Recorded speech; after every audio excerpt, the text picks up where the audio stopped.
नमस्कार, मी धनंजय सानप. ॲग्रोवनच्या विशेष मुलाखतीमध्ये तुमचं स्वागत. आत्तापर्यंत तुम्हाला अंदाज आलेलाच आहे की हवामानशास्त्र विभागानं जो काही अंदाज दिलेला आहे यंदा मान्सून हंगामामध्ये पावसाचा, तो सरासरीपेक्षा कमी असणार आहे. एल निनोची शक्यता आहे.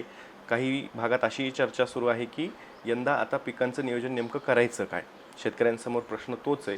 पाणी कमी असेल तर खरीप पिकांचं नियोजन कसं केलं पाहिजे, त्यासोबतच खरीप हंगामामध्ये खरीप पिकांची कोणती निवड केली पाहिजे आणि त्यासोबत नेमकं व्यवस्थापन कुठल्या पद्धतीनं पुढच्या काळात केलं पाहिजे, हे सगळं काही आज आपण जाणून घेणार आहोत.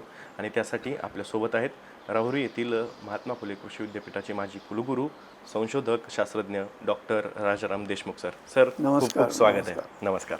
यंदा एल निनोची शक्यता हवामानशास्त्र विभागानं वर्तवलेली आहे आणि त्याच्यामुळे सरासरीपेक्षा कमी पाऊस आपल्याकडे पडेल. एकूणच काय तर काही भागांमध्ये दुष्काळाची स्थितीसुद्धा निर्माण होऊ शकते.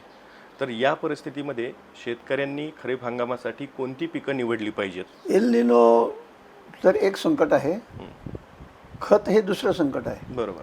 म्हणजे आज जरी शासन सांगत असलं की भरपूर खत आहे, भरपूर बियाणं आहे वगैरे, काही शॉर्टेज राहणं नाही, पण माहिती आहे आपल्याला की रासायनिक खताच्या बाबतीमध्ये सुद्धा प्रश्न येणार आहे. काही ठिकाणी त्याचा काळा बाजार होण्याची शक्यता आहे. शेतकऱ्यांना वेळेवर उपलब्धतासुद्धा प्रश्न राहणार आहे. आणि मग अशा वेळेला नक्कीच आपल्याला कडधान्यांची आठवण होते. कडधान्याचा इम्पोर्टही खूप वाढला आहे आपल्याकडे. बरोबर. आणि खरं म्हणजे माझं मत असं आहे की तो कारण नसताना वाढलेला आहे. म्हणजे जगामध्ये सर्वात जास्त कडधान्य आपण पिकवतो. बरोबर. सर्वात जास्त कडधान्य इम्पोर्टही आपणच करतो. याचा अर्थ आपल्याकडे कडधान्याला मागणी खूप आहे. कारण मेजॉरिटी लोक हे व्हेजिटेरियन असल्यामुळं, किंवा जरी आपण नॉनव्हेज खात असलो तरी डेली काही आपण नॉनव्हेज खाणारी माणसं नाही आहोत. कधीतरी आठवड्यातून 15 दिवसांनी एखाद्या वेळेला खाणार आहे. त्यामुळं प्रथिनांसाठी आपण मुख्यतः कडधान्यावर अवलंबून आहे. त्यामुळं पाण्याचा दुष्काळ असेल, खताचा दुष्काळ असेल, किंवा जमिनीची सुपीकता वाढवायची असेल, किंवा जनावरांचं खाद्य जरा सुधारायचं असेल, तर कडधान्याला पर्याय नाही. मग कडधान्यामध्ये सर खरीपात आता विशेषतः खरीपात जो विचार केला तर मग तूर आहे, मूग आहे, उडीद आहे, यांना प्रायोरिटी दिली पाहिजे शेतकऱ्यांनी यंदा? अगदी द्यावीच लागेल. अच्छा. त्यामुळं आता एक आहे की एल निनोचा आपण उल्लेख केला, हा नेमका एल निनो कधी सुरू होणार आहे याच्याबद्दल थोडासा संभ्रम आहे. पण आपण शासनाच्या हवामान विभागाच्या अनुसार जर गेलो तर त्यांचं म्हणणं असं आहे की जूनमध्ये सरासरी इतका पाऊस पडेल, किंबहुना कदाचित थोडासा 102% त्यांनी म्हटलेलं आहे. आणि जुलै, ऑगस्ट, सप्टेंबरमध्ये थोडा कमी पडेल. जुलैमध्ये कदाचित 95%, ऑगस्टमध्ये मला वाटतं अजून थोडा कमी, आणि सप्टेंबरमध्ये 89% असं म्हटलेलं आहे. बरोबर. 89% म्हणजे आपल्याला वाटतं काही नाही, जवळजवळ 90% मिळणार आहे, मग काय हरकत आहे. पण तसं नाही आहे. ज्यावेळेला पावसाचं प्रमाण एक 96च्या खाली येतं त्यावेळेला दुष्काळ सदृश्य परिस्थिती निर्माण होते. कारण आपल्याकडं मुळातच पर्जन्य छायेचा फार मोठा प्रदेश आहे. मराठवाड्यासारख्या ठिकाणी बऱ्याच वेळेला, म्हणजे आता अलीकडच्या काळामध्ये असं दिसून येतं की रेनी डेज खूप कमी झालेले आहेत, म्हणजे पावसाचे दिवस कमी झालेले आहेत. बरोबर. ठराविक दिवशी, काही दिवशी खूप जास्त पाऊस पडून जातो. सरासरी आपल्याला वाटतं की अरे 90% पाऊस पडला. पण जर हे वितरण जर असं डिस्टर्ब झालं तर आपल्याला या पिकांना पुष्कळ, म्हणजे खरीपाच्या पिकांना मोठा एक धोका निर्माण होतो. आणि त्यामुळं असा विचार आपल्याला करावा लागेल की जर जून जुलैमध्ये बरा पाऊस पडणार असेल तर कदाचित लवकर येणारे जी पिकं आहेत, जसे की मूग, उडीद, यांना आपल्याला प्रायोरिटी द्यावी लागेल. बर. सप्टेंबरमध्ये खूपच कमी पाऊस पडणार असेल तर कदाचित सोयाबीनसारखं पीक धोक्यात येऊ शकतं. नेमकं शेंगा भरायची अवस्था असते, आणि त्यावेळेला जर ताण बसला तर पीक हातचं जाऊ शकतं. जसं अतिवृष्टीने सोयाबीन जातं तसं शेंगा भरायच्या वेळेला जर पाऊस कमी झाला तर तिथेसुद्धा हा प्रश्न येऊ शकतो. त्यावेळेला मग आपल्याला त्याच्यासाठी काही उपाययोजना करावी लागतील. उपाययोजना अशा की आधी जो पाऊस होणार आहे हा पाऊस आपण जास्तीत जास्त तो एक तर मूलस्थानी त्याचं हे करावं लागेल, जलसंधारण ज्याला म्हणतो आपण, जागेवर तो मुरावला पाहिजे, किंवा शेततळ्यांमध्ये पाणी साठवलं पाहिजे जिथे जिथे शक्य असेल ते. आणि मग अशा वेळेला ज्यावेळेला आपल्याला प्रश्न येईल, सोयाबीनसारख्या पिकाला अडचणीत येते म्हटल्यानंतर त्याला स्प्रिंकलरनी म्हणा, ड्रिपनी म्हणा, एखादं पाणी जर आपण देऊ शकलो तर त्या पिकाला आपण वाचवू शकू. बरोबर. तुरीचं पीक जे आहे हे थोडं लॉंग ड्युरेशन आहे. काही वेळेला असं समज होतो लोकांचा की मग अशा वेळेला लवकर येणारी तूर पेरावी. पण नाही, खरं म्हणजे उशिरा येणाऱ्या तुरी ह्या जास्त टॉलरंट आहेत. म्हणजे रोगाला, किडीला आणि पाण्याला सुद्धा. पाण्याचा ताण जर जास्त पडणार असेल तर लवकर येणाऱ्या तुरीचं जास्त नुकसान होतं. उशिरा येणाऱ्या तुरी थोडंसं, त्याला आपण इंग्रजीमध्ये डॉर्मंट अवस्था म्हणतो, मराठीमध्ये त्याला आता नेमका शब्द मला सापडणं जरा अवघड आहे, पण अशा वेळेला त्याची वाढ थोडीशी स्लो होते, वाढ खुंटते. पण परत पाऊस झाला, चांगला पाऊस जर पडला तर पुन्हा त्याचे चांगल्या फांद्या येऊन त्याला फुलं येतात आणि त्याला शेंगा लागतात. किंवा अशा वेळेला प्रोटेक्टिव्ह इरिगेशन जर आपल्याला तोपर्यंत जर शक्य झालं, ऑक्टोबरमध्ये वगैरे ज्यावेळेला त्याला फुलं यायला लागतात, अशा वेळेला जर एखादं पाणी दिलं तर तुरीचं पीक चांगलं येऊ शकतं. आता एकत्रित विचार जर केला ह्या सगळ्या पिकांचा तिन्ही, तर एल निनोच्या दृष्टीने मी असं म्हणेल की तुरीमध्ये मूग किंवा उडदाचं पीक घ्या. ओके. जिथं थोडी भारी जमीन आहे, पाण्याची शक्यता आहे, पाणी देण्याची व्यवस्था होऊ शकते एखादं का होईना, तिथं सोयाबीनचा विचार करायला हरकत नाही. म्हणजे नॉर्मल सीझनमध्ये असं आहे की तूर अधिक सोयाबीन हे सर्वात जास्त प्रॉफिटेबल आंतरपीक आहे. आंतरपीक का घ्यायचं तर हा सबंध सीझन तुरीचा म्हणजे जूनपासून तर डिसेंबरपर्यंतचा आहे, मूग उडदाचा हा जूनपासून ऑगस्टपर्यंतचा आहे, आणि सोयाबीन हा जूनपासून तर सांगता ऑक्टोबर सुरुवात अशा दरम्यानचा आहे. बरोबर. तर वेगवेगळ्या अवस्थेमध्ये पाण्याचा ताण कुठे बसेल, कुठे कधी उशिरा बसेल, कुठे सुरुवातीला बसेल, तर यातून एक प्लॅनिंग करत असताना किंवा जमीन थोडीशी पाणी धरून ठेवण्याची क्षमता चांगली असेल, थोडी भारी जमीन असेल, तर अशा ठिकाणी थोडंसं सोयाबीनसारखं पीक पण चालू शकतं, कारण उत्पन्न जास्त देऊ शकतं. पण ज्या ठिकाणी मध्यम जमीन आहे, मध्यम खोल, फार जास्त खोल जमीन नाही, पाणी धरून ठेवण्याची क्षमता नाही, अशा वेळेला लवकर तयार होणारी पिकं बरी. थोडंसं हलक्या जमिनीवर, शक्यतो हलक्या जमिनीवर एकदम तूर वगैरे घेऊ नये, कारण ते डीप रूटेड आहे, त्याला खोल मुळं जायचे असतात आणि लाँग ड्युरेशन आहे, 5-6 महिने. त्यामुळे जमिनीमध्ये पाणी धरून ठेवण्याची क्षमता चांगल्या असणाऱ्या जमिनीतच तूर घेतली तर तुरीपासून चांगलं उत्पन्न मिळतं, नाही तर फक्त तुरकाट्या मिळतात. त्यामुळे अगदी हलक्या जमिनीवर अजिबात तुरीचा विचार नाही. तिथं मटकी आहे, हुलगा आहे, अशी पिकं आपण, किंवा बाजरी आहे, अशा पिकांचा विचार वेगळा करता येईल आपल्याला. तर तुरीमध्ये मूग उडीद जर घेतला, मूग अगदी 60 दिवसात तयार होतो, 60-65 दिवस. उडदाला थोडेसे दिवस, 10-1 दिवस जास्त लागतात, 75 दिवस साधारणतः उडदाला लागतात. त्यामुळं तुरीच्या एक, आता त्याला आणखीन हे सगळे एकत्र एकमेकाशी संबंधित आहे. आंतरपीक कसं पेरायचं तर BBFचा वापर करा. BBF मशीन आता बऱ्यापैकी लोकांना माहीत झालेलं आहे. त्याला आपण रुंद वरंबा सरी यंत्र म्हणतो. की वरंबा रुंद असतो, त्याच्यावर एक 4-5 ओळी पेरल्या जातात आणि दोन्ही बाजूनी मग त्याला सरी निघते, कारण त्याला रेजर लावलेले असतात दोन्ही बाजूने. आता ज्यावेळेला आपण रास पेरणी करतो तर एक 5 फणाचं जर BBF वापरलं तर मधल्या फणावर आपण तूर पेरायची, कारण याला प्रत्येकाला वरती कप्पे आहेत दिलेले, प्रत्येक कप्प्यात काय पेरायचं ते बी त्याच्यात टाका की त्या ओळीत ते बियाणं पेरलं जाईल. मधल्या ओळीमध्ये तूर पेरायची, कडेच्या 2-2 ओळी ज्या आहेत दोन्ही बाजूच्या, त्याच्यामध्ये मूग उडीद किंवा सोयाबीन जमिनीच्या याच्यानुसार. तर तिथे 2 ओळी पेरल्यानंतर परत ज्या वेळेला आऊत फिरून येतं ते मशीन, परत त्या 2 ओळी शेजारी 2 ओळी येणार, मध्ये ही सरी निघालेली असते, रिजर लावलेलं आहे ते, त्यामुळं त्या सरीच्या या बाजूला 2 ओळी उडदाच्या आपण समजूया, आणि या बाजूला 2 ओळी उडदाच्या असतील.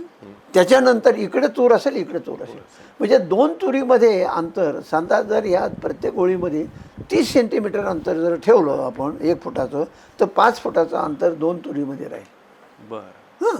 मध्ये सरी असल्यामुळं त्या सरीमध्ये जे पाणी थांबणार आहे पावसाचं, एक याचं कारण आहे, BBFचा मुख्य उद्देश तो आहे की इन शितू, मी जे सुरुवातीला म्हटलं की मूलस्थानी जलसंधारण, मूलस्थली जलसंधारण करायचं म्हणजे जिथे पाण्याचा थेंब पडला तो तिथेच मुरला पाहिजे. तो थेंब लगेच मुरेल असं नाही, जर जास्त जोराचा पाऊस आला तर ते पाणी मग वाहायला लागतं, ते वाहून जाऊ नये, जमिनीच्या बाहेर जाऊ नये म्हणून त्या सऱ्या पाहिजेत. सरीमध्ये पाणी थांबलं की ते मुरतं जमिनीत आणि त्याचा ओलावा बऱ्यापैकी राहतो. पुढे चालून समजा सप्टेंबरमध्ये असं समजा किंवा ऑगस्टमध्ये ड्राय स्पेल आला, ज्याला आपण काय म्हणतो उघडीप, पावसाची उघडीप आली, अगदी 2-3 आठवड्याची उघडीप, खंड पडला, तर इतर पिकं सुकायला लागतात. बरोबर. पण अशा पद्धतीने केलेल्या पिकांना त्या जमिनीत मुरलेल्या पाण्याचा उपयोग होतो आणि पिकं सुकत नाहीत. म्हणजे इतर ठिकाणी जर 50% नुकसान झालं तर इथे काही 10% 15% होईल, म्हणजे एवढा फरक त्यात पडतो. तर अशा प्रकारे हे तूर अधिक मूग किंवा उडीद किंवा सोयाबीन अशा प्रकारचे हे आंतरपिकं घ्यायची. म्हणजे खरीपाची पिकं जर चांगली आली, समजा एल निनो लांबला थोडासा उशिरा सुरू झाला असं समजूया की आता हे सगळे प्रिडिक्शन आहेत, अंदाज अंदाज आहे. आहेत. कोणी म्हणते 82% एल निनो येणार, कोणी म्हणतं नाही 50%ची शक्यता आहे. जर जून जुलै ऑगस्टमध्ये जर फारसा दुष्काळ आला नाही तर मूग उडदाची पिकं आपल्या हाताशी येऊन जातील. बरोबर. तूर मागे राहील. जर अजिबातच पाऊस पडला नाही सप्टेंबर ऑक्टोबर नोव्हेंबरमध्ये तर कधी तूर हातची जाईल सुद्धा. पण मीन व्हाईल जर काही पाणी आपण अडवून ठेवू शकलो शेततळ्यामध्ये वगैरे आणि किंवा विहिरीमध्ये जर थोडंफार पाणी आलं आणि 1 किंवा 2 पाणी जर त्या तुरीला दिले, तुरीचं पूर्ण 100% उत्पन्न मिळतं. बरोबर. जरी आधी ताण बसलेला असला तरीसुद्धा. त्यामुळं तुरीचं ते वैशिष्ट्य आहे की त्या मागाशी मी जो डॉर्मंट शब्द वापरला ना की ते सुप्तावस्थेत, आता त्याचा डॉर्मंटचा शब्द मला सापडला की ते सुप्तावस्थेत जातं थोडे दिवस. तेवढा वाढ फास्ट होणार नाही, काही दिवस थांबेल, परत पाऊस झाला की त्याची वाढ सुरू होते, नंतर फुलं शेंगा वगैरे यायला लागतात. तर अशा प्रकारचं हे आपल्याला कडधान्याचं नियोजन करायला पाहिजे. आणि कडधान्यामध्येच हे शक्य आहे. ज्वारीमध्ये असं नाही करता येणार, बाजरीमध्ये असं नाही करता येणार, कारण त्याचा कालावधी ठरलेला आहे. पण कडधान्यामध्ये ही जी वेगवेगळी पिकं आहेत अगदी 60 दिवसापासून 180 दिवसापर्यंतची पिकं आपल्याकडे उपलब्ध आहेत. त्यामुळं आपल्या जमिनीनुसार आणि पावसा पाण्याच्या अंदाजानुसार आपल्याला या पिकांची निवड केली पाहिजे. आणि ज्यावेळेला आपण कॉम्बिनेशनमध्ये जातो म्हणजे एकत्रित विचार करतो आंतरपिकाचं कारणच हे आहे की एक तरी पीक यावं, म्हणजे जरी दोन्ही पिकं जाऊ नये. निदान खरीप चांगला आला तर खरीपाची पिकं मिळून जातात, रबी चांगला तर तुरीचं पीक आपल्याला चांगले मिळून जातं. आणि जर फारच ताण बसला नाही, नेमका आपल्याला शेंगा धरायच्या वेळेला व्यवस्थित पाऊस पाणी झाला, दोन्ही पिकं येतात. म्हणजे त्या ठिकाणी तुम्हाला 100%च्या ऐवजी 150% पीक मिळतं. 125 150% असं जास्त आपल्याला उत्पादकता मिळू शकते. नुकसान झालं ते 100% होत नाही, 50% तरी निदान त्याच्यातलं वाचतं. म्हणून आंतरपीक आपल्याला महत्त्वाचं आहे. आता सर शेतकऱ्यांच्या मनात दुसरा एक प्रश्न असेल, आता हे तुम्ही सांगतायत तर आपण त्यावेळेस महाराष्ट्र संपूर्ण आपल्या समोर आहे डोळ्यासमोर. शेतकऱ्यांचा प्रश्न असणार आहे की मराठवाड्यात यंदा कमी पावसाची शक्यता वर्तवली जाते, विदर्भात कमी वर्तवली जाते, त्याच्यातही जिल्हा वाईज परत पावसाचं वितरण कसं राहतं हे काही आता सांगता येणार नाही. पश्चिम महाराष्ट्रातल्या जिल्ह्यांमध्ये किंवा उत्तर महाराष्ट्रातल्या जिल्ह्यांमध्ये पावसाचं वितरण कसं असेल, कोकणात कसं असेल याचं पण स्पष्ट असं चित्र अजून समोर आलेलं नाही. बरोबर. मग या कालावधीत किंवा खरीप हंगामामध्ये हे सगळं चित्र लक्षात घेता किंवा याचा एक अंदाज घेऊन शेतकऱ्यांनी त्या त्या भागांमध्ये कुठली पिकं निवडली पाहिजेत याचं एक कॉम्बिनेशन आपल्याला सांगता येऊ शकतं का, जिल्हानिहाय किंवा विभागनिहाय? आता कसं आहे की या पिकांचे क्षेत्र ठरलेलं आहे, म्हणजे ठराविक जिल्ह्यांमध्ये याचं क्षेत्र जास्त आहे. जसं की आता जळगाव धुळे म्हटलं ना की तिथे उडीद अगदी महत्त्वाचं पीक आहे, म्हणजे मेजर हे आहे. किंवा विदर्भामध्ये तुम्ही गेला ना की तिथं सोयाबीनचं डॉमिनन्स आहे. याच्यामध्ये मराठवाड्यामध्ये दोन्ही तुम्हाला सोयाबीनही दिसतं आणि मूग उडीद पण दिसतो, तूरही असते. म्हणजे लातूर वगैरे भागामध्ये जर विचार केला तर ही पिकं तशी कडधान्याची तिथे मोठं क्षेत्र आहे. आता आणि याशिवाय कापूस आहे तिकडे. दुसरं महत्त्वाचं की कापूस आहे. पश्चिम महाराष्ट्राकडे आलं तर कोरडवाहू भागामध्ये बाजरी साधारणतः खरीपामध्ये जास्त असते, मूग असतो. आणि मग काही आता जामखेड वगैरे अशा भागामध्ये काही पॉकेटमध्ये उडीद पण आहे, नाही असं नाही. पण तुरीचं क्षेत्राचा विचार केला तर मराठवाड्यात आणि विदर्भामध्ये जास्त आहे. त्यामुळं तूर हे तिकडे महत्त्वाचं पीक राहणार आहे मराठवाड्यात आणि विदर्भात, जरी पावसाचा खंड पडणार असला वगैरे. आणि मग तुरीमध्ये आंतरपीक, मग काही ठिकाणी सोयाबीन येईल, भारी जमीन असेल तर सोयाबीनचा विचार करा. यावर्षी माझा थोडंसं असं वाटतं की सप्टेंबरमध्ये पाऊस जर दगा देणार असेल, कारण बहुतेक हवामान खात्याचे अंदाज सगळे असे आहेत की सप्टेंबरमध्ये पाऊस राहणार नाही फारसा. जून जुलै ऑगस्ट त्यामुळे बरा राहील. म्हणून मग मी सोयाबीनच्या ऐवजी उडदाकडं थोडंसं वळेल की तुरीमध्ये उडदासारखं पीक जर घेतलं तर आपल्याला बऱ्यापैकी उत्पन्नाची खात्री वाटू शकते, मिळू शकते. काही ठिकाणी मूग, जिथं मुगाचं क्षेत्र आहे तिथे मूग. पण उडीद कसं आहे की थोडंसं मुगापेक्षा उडदाची प्रोडक्टिव्हिटी उत्पादकता थोडीशी जास्त आहे. थोडासा ताण सहन करण्याची क्षमता पण जास्त आहे मुगापेक्षा. एवढंच काय, समजा पावसात सापडलं ना तर मुगाचं लगेच शेंगा उकलतात आणि दाणे त्याच्यात उगवायला लागतात, तसं उडदामध्ये होत नाही. त्यामुळे उडदाचे अनेक फायदे आहेत मुगापेक्षा. मूग फक्त लवकर येतो, हा त्याचा ॲडव्हान्टेज आहे, उडदापेक्षा लवकर येतो. जिथं तुम्हाला रबी ज्वारी वगैरे करायची अशा ठिकाणी मूग करायला हरकत नाही. मग तिथं तयारी असते की आल्या शेंगा तर काढल्या, नाही तर गाडून टाकला, म्हणजे ग्रीन मॅन्युअरिंग झालं, असंही होतं. पण मराठवाडा आणि विदर्भामध्ये मी असं म्हणेल की काही ठिकाणी विशेषतः ज्या फार भारी जमिनी नाहीत आणि जिथं पावसाची शक्यता कमी आहे अशा ठिकाणी, म्हणजे साधारणतः ठराविक पॉकेट असतात की जिथे नेहमीच पाऊस कमी पडतो किंवा दुष्काळ पडतो. जसं आता पश्चिम महाराष्ट्रामध्ये मी सांगेल की सांगलीचे काही तालुके आहेत, साताऱ्याचे काही तालुके आहेत की ते कायमच तिथं पाऊस कमीच आहे आणि तिथे पाणी पण नाही. मग अशा ठिकाणी जे आहेत ना तिथे त्यांनी शक्यतो उडदाचा विचार करावा, जिथे पावसाची शक्यता चांगली, जसं की हिंगोली, नांदेड वगैरे ह्या भागामध्ये नॉर्मल जर पाऊस राहणार असेल तर तिथे सोयाबीनचं पीक करायला हरकत नाही, कारण सोयाबीनचे उत्पादन जास्त आहे. तसंच कापूस, कापसाच्या पिकामध्ये आंतरपीक घेतलं पाहिजे. कापसाचं काय करायचं, माझं मत असं आहे की कापसामध्ये तूर खूप लोक करतात. खरं म्हणजे तूर आणि कापूस हे कॉम्बिनेशन काही बरोबर नाही. त्याचं कारण असं की दोघंही उंच वाढणारे आहेत आणि दोघंही जास्त कालावधीची पिकं आहेत. 6 महिन्याची वगैरे अशी पिकं आहेत, 5 ते 5.5 महिने, 6 महिने असं. त्याच्याऐवजी कपाशीमध्ये 2 ओळीमध्ये तसंही आपलं बरंचसं अंतर असतं, 3 फूट 4 फूट अंतर असतं. त्याच्यामध्ये जर तुम्ही मूग उडदासारखं पीक जर केलं, एक ओळ जरी लावली, म्हणजे 2 ओळीच्या मध्ये एक ओळ लावायची, तर तुम्हाला तो ॲडिशनल बोनस मिळून जातो, वेगळं काही करावं लागत नाही. आणि मग ह्या पावसा पाण्याच्या याच्यामध्ये सुद्धा तो त्याचा ॲडव्हान्टेज आपल्याला मिळू शकतो. जमिनीची सुपीकता वाढायला मदत होते आणि कपाशीला त्याची स्पर्धा होत नाही, कारण हे लवकर पिकं तयार होतात. 2-2.5 महिन्यात पिकं निघून जातात, तोपर्यंत याची बोंड पण तयार होत नाहीत, म्हणजे फुलं यायला सुरुवात होते कुठंतरी. त्यामुळं कपाशीला नेहमीसारखं कपाशीचं पीक मिळेल. त्याशिवाय हा आपल्याला मध्ये एक ओळ जर आपण लावली उडीद किंवा मुगाची, मग जिथे उडीद आहे तिथे उडीद लावा, जिथे मूग होतो तिथे मूग लावा. जसं की जळगावसारख्या ठिकाणी उडदाचं क्षेत्र मोठं आहे, मुगाचं त्या मानाने कमी आहे. मग तिथे ज्या लोकांकडं उडदाचं नेहमीच पद्धत आहे घेण्याची, त्यांनी कपाशीमध्ये उडीद लावायचा, जिथं मुगाचं क्षेत्र आहे त्या ठिकाणी मूग लावायचं. पारनेरला तुम्ही आला की मूग असतो, जामखेडला गेला की उडीद असतो, नगर जिल्ह्यामध्ये. म्हणजे एकाच जिल्ह्यात 2 तालुके वेगवेगळे. तर त्याप्रमाणे नेहमीची पारंपरिक पिकं आहे हे आपण लक्षात घेतलेच पाहिजे की ते पिकं तिथं सूट झालेले आहेत, म्हणूनच शेतकरी इतके वर्ष पिढ्याने पिढ्या ती पिकं लावतायत. सर, आता हे सगळं बोलत असताना शेतकऱ्यांच्या मनात आणखी एक प्रश्न असणार आहे. आता आम्ही तूर, मूग, उडीद याचं नियोजन करू, हे पिकं स्वीकारू, ओके, पण मग याच्यामध्ये कमी ड्युरेशनचे, परत कमी पाण्यात धरणारे आणि कमी खर्चात येणारी जी काही वाण असतील, अशी कोणते वाण आहेत ज्याच्यावरती फार कीड रोगांचा प्रादुर्भाव पण होणार नाही, म्हणजे कीटकनाशकांची फवारणी करा, याची फवारणी करा, असं आम्हाला करावं लागणार नाही, खतही कमी लागेल, अशी काही वाण आपल्याला सांगता येतील का? तुरीमध्ये आहे ना तसं 711 आणि 716 BDN 711 हा थोडा लवकर येणारा वाण आहे, म्हणजे 145-50 दिवसात तयार होणारा वाण आहे. आणि BDN 716 जो आहे ना तो जरा 160-65 दिवस, म्हणजे 15-20 दिवसांनी, तर फार मोठा फरक नाही आहे, पण 2-3 आठवड्याचा फरक आहे. काही वेळेला हा फरक महत्त्वाचा ठरू शकतो आणि म्हणून अशा ठिकाणी 711ला प्राधान्य द्यावं, ज्या ठिकाणी पाण्याचा ताण पडतोय.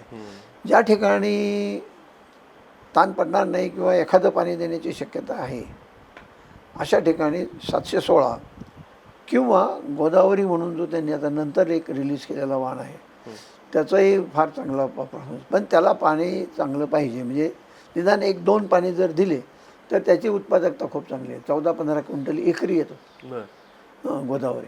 किंवा तसंच राजेश्वरी आहे, विपुला आहे, इकडे राहुरीहून तयार केलेले वाण आहेत.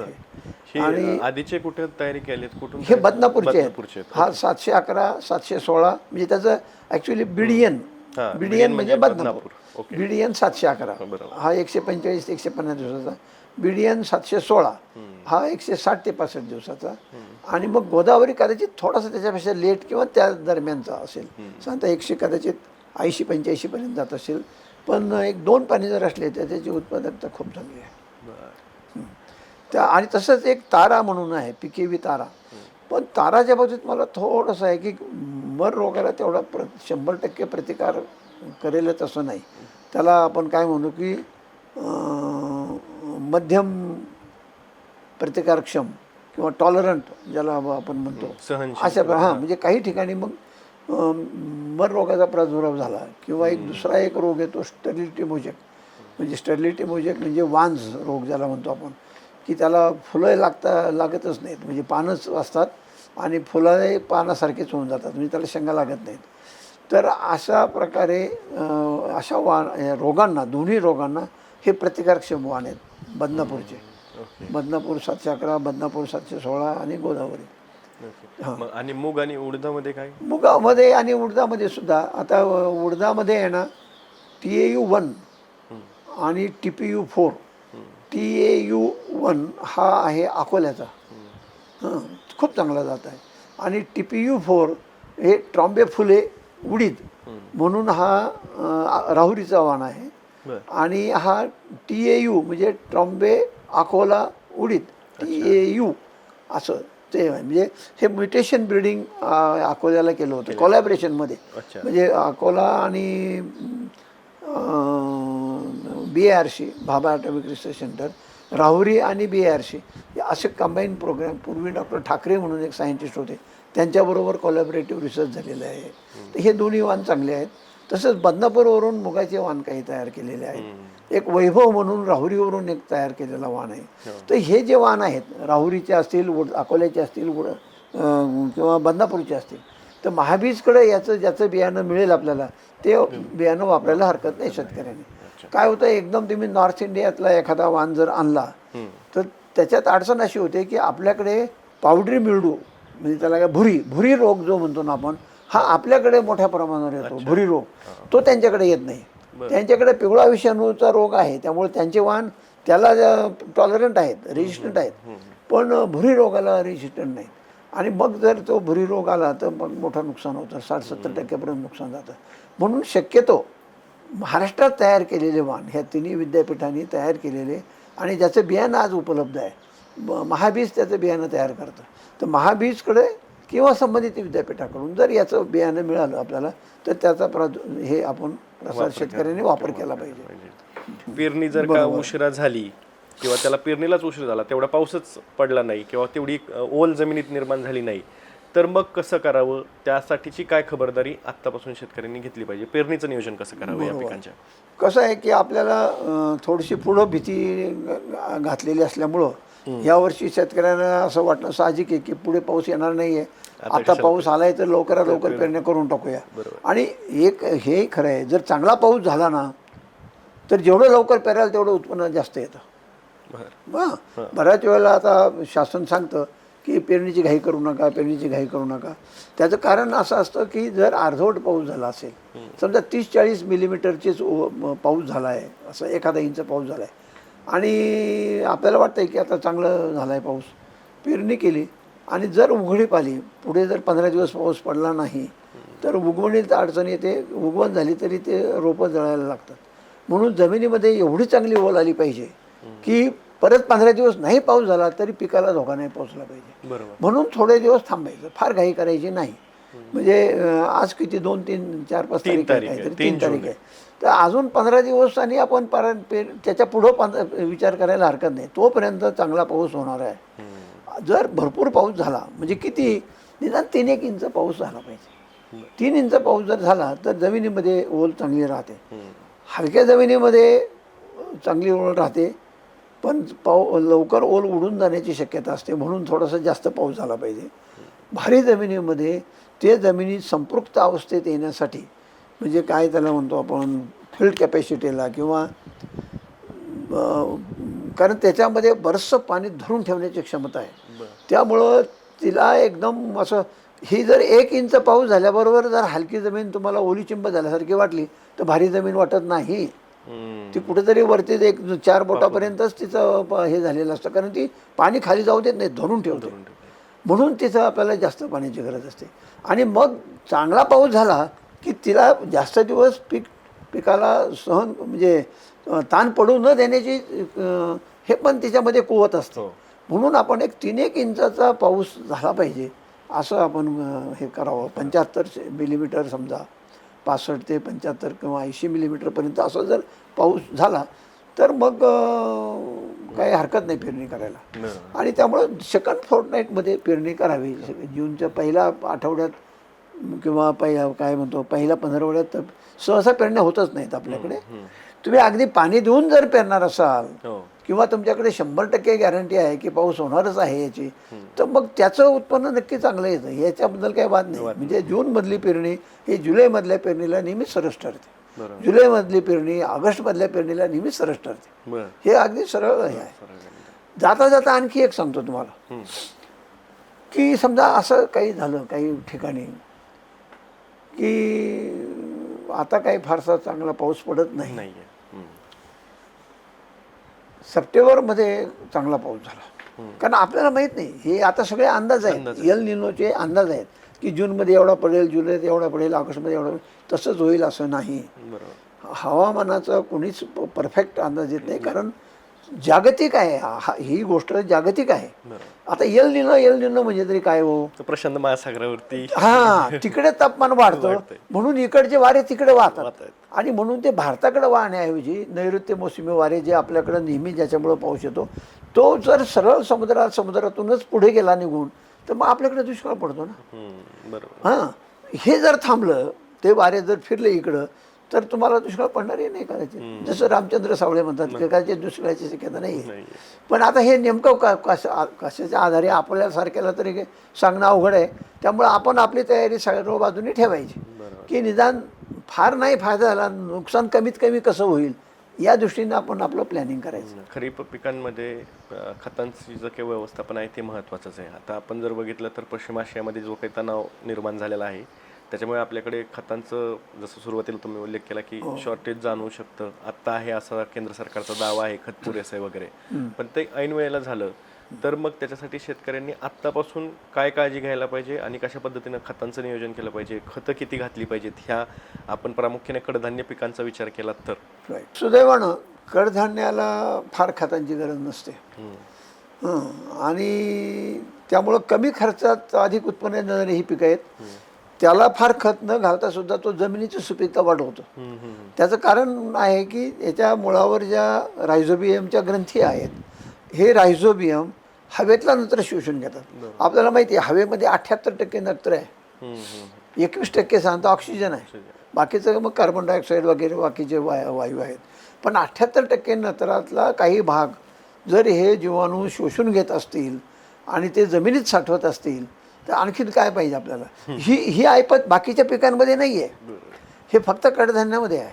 कडधान्य किंवा मग भुईमूग किंवा सोयाबीन, की जे द्विदल धान्य पिकं आहेत किंवा जे शेंगेमध्ये ज्याचे दाणे असतात, अशा पिकांमध्ये हा गुणधर्म आहे.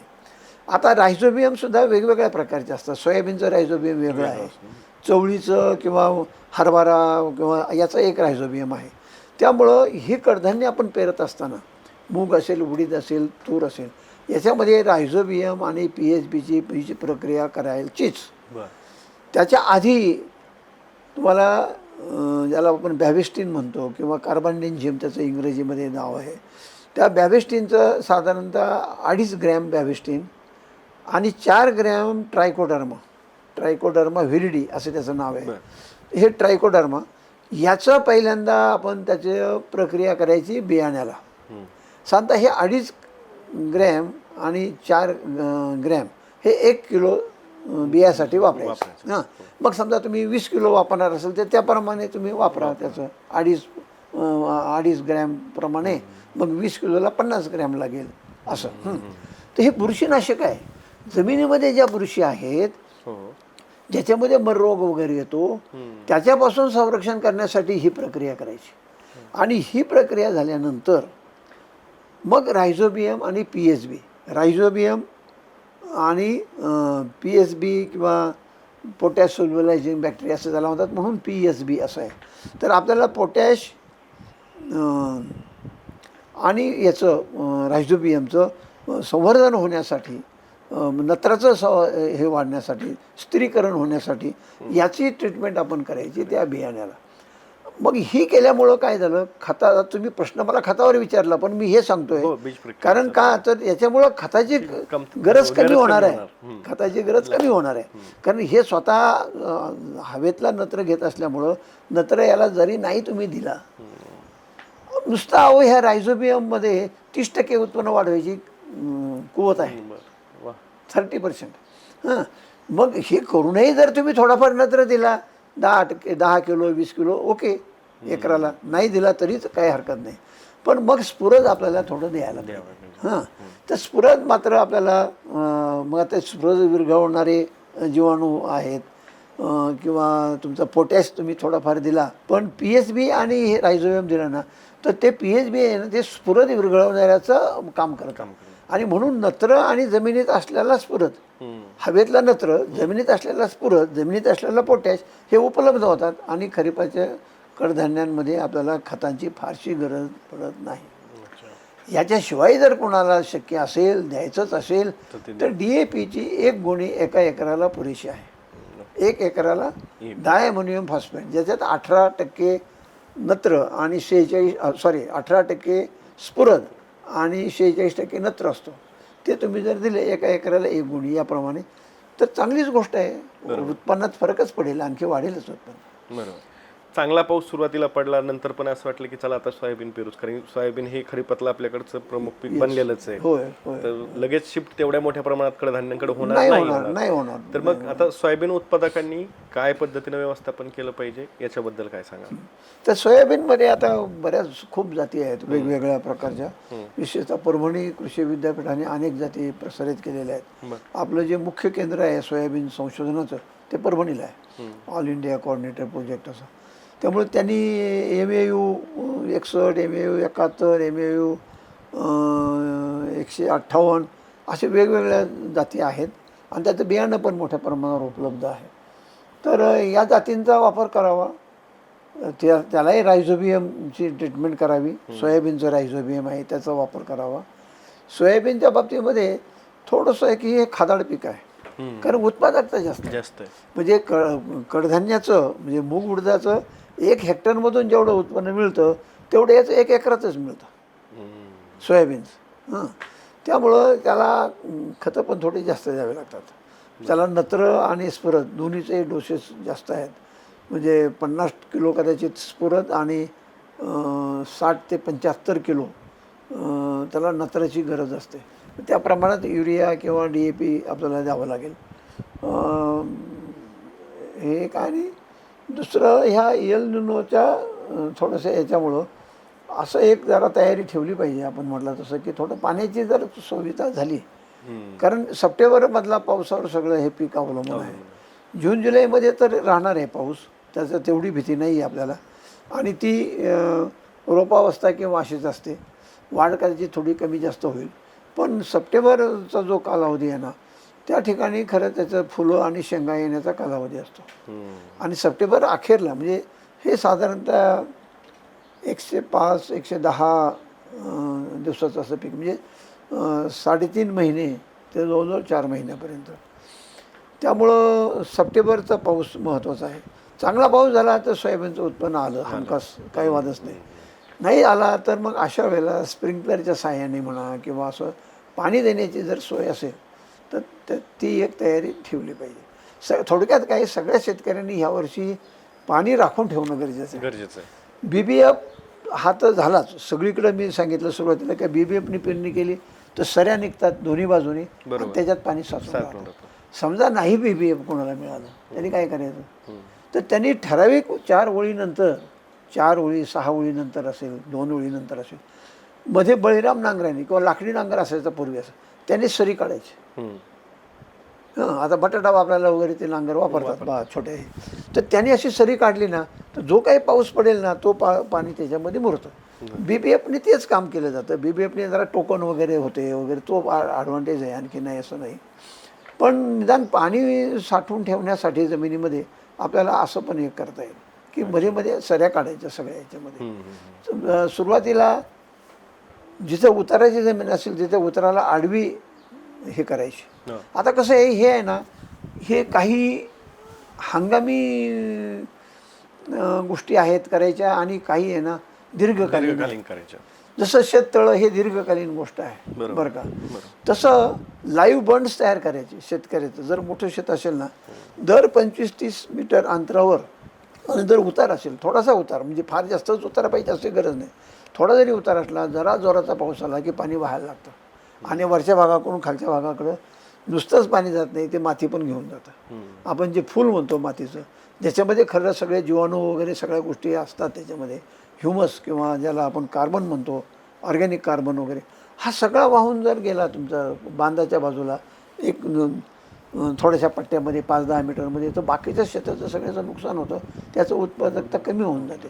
तर अशा वेळेला ह्या असं म्हणजे लाईव्ह बंड्स जर करून ठेवले आणि समतल लाईव्ह बंड करायचे, म्हणजे कंटूरवर काढायचं आणि त्या ठिकाणी सुबाबूळ असेल किंवा गिरीपुष्प असेल हे लावायचं, 1-2 ओळी लावायच्या, थोडं दाट लावायचं, म्हणजे अगदी 15-20 सेंटीमीटर अंतरावर असं टोकन करून लावायचं.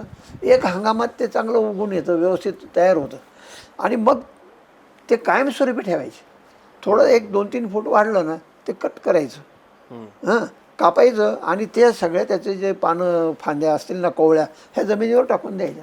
ते सगळं नत्र आहे, ते सगळं जमिनीमध्ये तिथं मुरतं आपोआप. ते लहान लहान पानं असतात त्याचे, तुम्हाला तर माहिती आहे, ते सगळं जमिनीमध्ये पडतं आणि ऑर्गॅनिक मॅटर सगळं जमिनीमध्ये ॲड होतं आणि हे कायमस्वरूपी ते बंद राहतात. त्यामुळं नंतरसुद्धा दरवर्षी पेरणी करताना आपोआपच तुम्ही त्या बांधाच्या कडेने सुरुवात केली की ते असं समतल असं पेरणी होत जाईल. पाणी आडायचं काम तर होतं, पण समतल पेरणी करणं हे महत्त्वाचं आहे. म्हणजे इन शेतू मॉइश्चर कॉन्झर्वेशनला आपल्याला त्या फार गोष्टी महत्त्वाच्या आहेत. तसंच शेततळ्याच्या दृष्टीने सुद्धा लोकांनी शासकीय योजनेतून आपण खूप शासनावर अवलंबून आहे. खरं म्हणजे शासकीय योजनेतून मिळालं पाहिजे, मग त्याला अस्तर पण शासकीय योजनेतून मिळालं पाहिजे. मग आपण कोरडवाहू अभियान राबवलं, त्याच्यामध्ये काही गावांना आपण या सुविधा उपलब्ध करून दिल्या. नंतर जलयुक्त शिवार आलं. जलयुक्त शिवारचा ड्रॉबॅक एकच आहे की पाणी अडवा एवढं झालं, पण पुढं त्याचा वापर कसा करा हे आपण सांगतच नाही. ते वापर अशा प्रकारे पुढे केला पाहिजे. मग त्याला ड्रिप करायचं का, त्याला स्प्रिंकलर करायचं का, त्याला काय आणखी कशा प्रकारे तो आपल्याला हे करता येईल. मग नुसतंच जलसंधारण किंवा जलयुक्त शिवार म्हणजे फक्त नाला बंद नव्हे, तर जमिनीत सुद्धा in Situ moisture conservation practices पण वापरल्या गेल्या पाहिजे. म्हणजे BBFचा वापर झाला पाहिजे किंवा अशा सऱ्या काढल्या पाहिजे, समतल पेरणी केली पाहिजे, म्हणजे उतराला आडवी पेरणी केली पाहिजे. हे सगळं त्या जलयुक्त शिवारामध्ये आलं पाहिजे. फक्त ओढा अडवला म्हणजे शिवार जलयुक्त नाही झाला, प्रत्येक शेत जलयुक्त झालं पाहिजे. त्या दृष्टीने ह्या गोष्टी खरीपाच्या दृष्टीने फार महत्त्वाच्या आहेत. सगळ्याच गोष्टी एका हंगामात एकदम होत नाही. तहान लागल्यावर विहीर खोदून जमत नाही, पाणी लागेल याची गॅरंटी असते. म्हणून हे आधीच करायचं, मग ते शासकीय योजनेतून करा, सामूहिक यांनी करा. माझं तर म्हणणं आहे असं की प्रत्येक गाव हे एक युनिट म्हणून त्यांनी काम केलं पाहिजे. म्हणजे ज्याला आपण पूर्वी वॉटरशेड किंवा पाणलोट क्षेत्र म्हणतो ना, तर अनेक गावांचं मिळून एक मोठं पाणलोट तयार होतं, अनेक जिल्ह्यांचं पण मिळून होतं. तर मला उलटं म्हणायचं आहे की प्रत्येक गावामध्ये तुम्ही असे छोटे छोटे पाणलोट तयार करा. काय दोन्ही बाजूने समजा डोंगर आहे, मध्ये पाणी पडते, पाऊस, ते वाहून एकत्र येते सगळं आणि एका ठिकाणी नाला तयार होतो आणि ते नाल्याने वाहून जातं. तर हे एक पाणलोट झालं. मग ह्या पाणलोटाचं सगळी ट्रीटमेंट करा. आता जसं हिवरे बाजारला त्यांनी काय केलं, त्या डोंगरावर सगळे CCT काढले. कंटिन्युअस ट्रेंचेस, काय कंटिन्युअस कंट्रोल ट्रेंचेस किंवा स्कॅटर ट्रेंचेस पण काढता येतात. इथे एक काढलं, काही अंतर सोडलं, परत दुसरं काढलं. याचा उद्देश असा की ते पाणी तिथं जेवढं पडलं त्या डोंगरावर ते सगळं तिथं पाणी मुरलं. त्याच्या कडेने त्यांनी झाडं लावले. त्याच्या मुळांनी आणखी ते पाणी जमिनीत त्या डोंगरामध्ये सगळं ते खाली जिरलं पाणी आणि ते सगळं विहिरींना आलं पाणी. गावामध्ये जेवढ्या विहिरी झाल्या त्यामुळे त्यांचं टँकर मुक्त झालं. गावामध्ये त्यांनी आता आपले पोपटराव पवारांनी पुष्कळ योजना तिथे छान राबवल्या आणि एकदा तुम्ही चांगलं करताय म्हटलं ना, आपोआप शासनाचं लक्ष पण तुमच्याकडे येतं. अरे नाही, हा काम करणारा माणूस आहे, याला जरा मदत केली पाहिजे आणि त्यातून गावाचं भलं होतं. तर आता हे प्रत्येक सरपंचांनी यापुढे या गोष्टींकडे लक्ष दिलं पाहिजे. एकटे पोपट पवार कुठं कुठं पुरणार आहे? तुमच्या गावात एकदा येतील हो, त्यांना काय आता प्रत्येक गावात थोडंच ते जाऊन आणि एकदा जाऊन होत नाही, ते प्रत्येक दिवशी ते लक्ष द्यावं लागतं. म्हणून असाच सरपंच करा प्रत्येक गावाने की जो शेती सुधारेल गावाची, जो पाण्याचा प्रश्न मिटवेल गावाचा. तर हे केलं ना तर मग हे सगळं आपोआप आणि मग हंगामी ज्या गोष्टी करायच्या आहेत ना ते तर आपोआपच शेतकरी वैयक्तिक प्रत्येक लेवलला करेल. पण सामूहिक ज्या गोष्टी करायच्या आहेत मग त्यात CSR मिळवा. बरोबर. अनेक कंपन्या आज असं त्याला काय म्हणतो आपण सामाजिक कृतज्ञता निधी. हां निधी असा निधी उपलब्ध करून देतात. तुम्ही त्यांच्या मागे लागलं पाहिजे, सांगितलं पाहिजे की आमचं हे असं परिस्थिती. त्यांना बोलवा तिथे, दाखवा त्यांच्या हस्ते, ते जरा नारळ फोडून घ्या, एखादी चांगलं पाझर तलाव तयार किंवा नालं बनस तयार करा, CCTV करा.